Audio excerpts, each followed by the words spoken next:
আসসালামু আলাইকুম। আমি একজন রেমিটেন্স যোদ্ধা।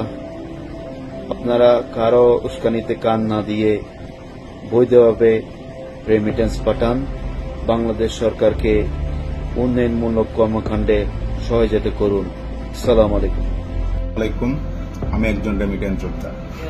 আমি সবসময় বৈধভাবে রেমিটেন্স প্রেরণ করেছি। আমার দেশের উন্নয়নে অগ্রগতিতে ভূমিকা রেখেছি। ভবিষ্যতেও আমি সবসময় বৈধভাবে রেমিটেন্স প্রেরণ করব এবং দেশের উন্নয়নে ভূমিকা রাখব। আসসালামু আলাইকুম। আমি একজন রেমিটেন্স যোদ্ধা। আমি ইউএই প্রবাসী। পূর্বে যেভাবে আমরা ব্যাংকের মাধ্যমে দেশে রেমিটেন্স পাঠিয়েছি, বর্তমানে আমরা সেই ধারাবাহিকতা বজায় রাখবো এবং ভবিষ্যতেও পাঠাবো।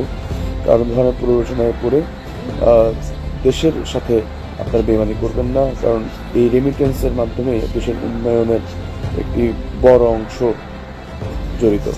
তো ব্যাংকের মাধ্যমে